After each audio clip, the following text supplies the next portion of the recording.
Hello. I wanted to say a few words about the Olympics opening ceremony without going over the already familiar critiques which it has received. This short talk will focus on the event in the longue durée of French history. When people are asked to think of the country most divided by the culture wars, they are likely to name the USA.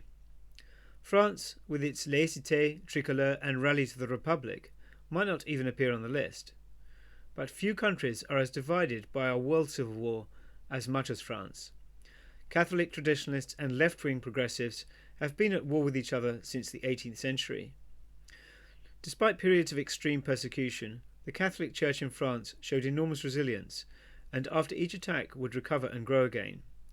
Perhaps for this reason, a caustic and vulgar anti-clericalism has also survived into our own times.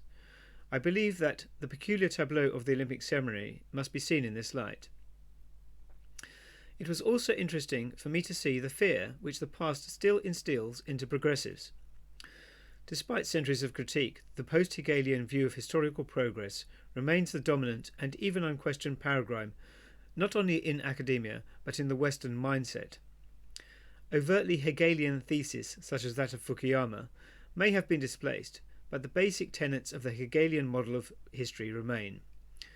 This becomes more evident when one observes non-academic sources. Even children's books in the West today look at the past with latent mockery and condescension, as in this series Horrible Histories. The past is seen as something which has been superseded by something better, more refined and more just. In addition, people today are assumed to be more enlightened, morally superior and freer than even in the quite recent past. The adjective medieval is used to abase the unenlightened.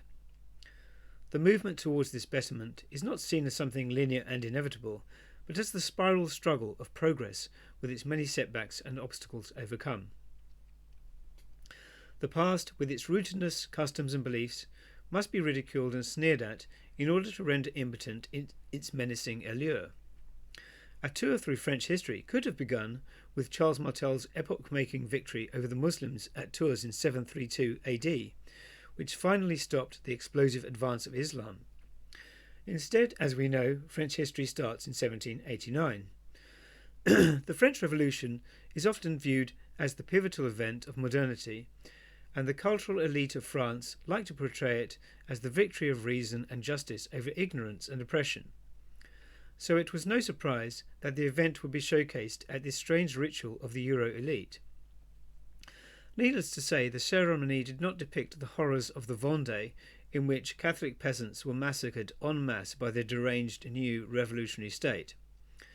Instead, the producers decided to mock Marie Antoinette, a figure who, even after all these years, threatens the progressive interlopers. For those who didn't see it, the ceremony depicted her decapitated head singing death metal. During her life, Marie Antoinette was subject to gross moral satire from the revolutionary gutter press. This is a phenomenon common in revolutions and was prevalent in Russia in the lead-up to 1917. It is noteworthy that at the storming of the Bastille, there were only 7 prisoners remaining inside. One of them, the Marquis de Sade, had been removed only days earlier. De Sade was later to be championed by another of the female heroines of the Olympic ceremony, Simone de Beauvoir. The darkest areas of sexual license and the revolutionary left have a deep history. But Marie Antoinette was in many ways simply a typical aristocratic lady of the Ancien Regime. She attended a daily mass and received frequent communion. After 1789 she became more devout. Soon her husband would be murdered, and her last surviving little boy, Louis XVII, to her great distress, would also be taken from her. Abused and malnourished in a filthy prison, he would die 2 years later at the age of 10 and be buried in an unmarked grave. At her execution, Marie Antoinette displayed all the composure of the aristocracy, which has since been lost, and which drives the mob so mad. She refused to confess to the collaborating priest who had been sent to hear her confession. Her last recorded words are, "Pardon me, sir, I did not do it on purpose," after having stepped on the executioner's shoe. Such self-control reminded me of a passage from Solzhenitsyn's Gulag Archipelago, which I would like to read, concerning the aristocracy in the Soviet camps. They were too proud to show depression or fear, to whine and complain about their fate, even to friends. It was a sign of good manners to take everything with a smile, even while being marched out to be shot. Just as if all this Arctic prison in a roaring sea was simply a minor misunderstanding at a picnic. To joke, to make fun of the jailers, and these jokes, this stressed and emphasised independence of the aristocratic spirit. This, more than anything else, irritated the half-beast jailers. Solzhenitsyn goes on to describe one noble, Azorgin, who was scheduled to be shot the very day his young wife disembarked on the wharf to visit him. Azorgin begged the jailers not to spoil his wife's visit for her. He promised that he would not let her stay more than 3 days, and that they could shoot him as soon as she left. Solzhenitsyn finishes, and here is the kind of self-control this meant, the sort of thing we have forgotten because of the anathema we have heaped upon the aristocracy, we who whine at every petty misfortune and every petty pain. This is why today's mob, even today, must ridicule Marie Antoinette, whose composure in the face of violence still infuriates them. The now infamous tableau mocking the Last Supper also taps into the long vein of French anti-clericalism. Again, my first reaction was to note the fear which the sacred still instills into progressives, even after centuries of blasphemy, mockery and ridicule. I was immediately reminded of the revolutionary Festival of Reason, which was held in Notre Dame in 1793. This was also a bizarre and tawdry affair, in which a semi-naked actress was enthroned as the goddess of reason on a papier-mâché hillock in the nave of the Cathedral of Notre Dame.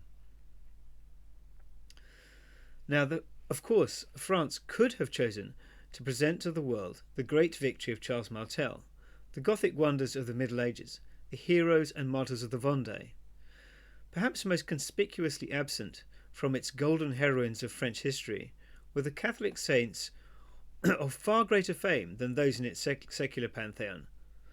But French Catholics must have heaved a sigh of relief that Joan of Arc, Saint Bernadette Soubirous of Lourdes, and Saint Therese of Lisieux did not have to share the stage with abortionists and de Sade apologists. Recent election results have shown us that the other France is not dead. It is simply that the cultural, educational and media outlets have long been in the hands of the progressive left.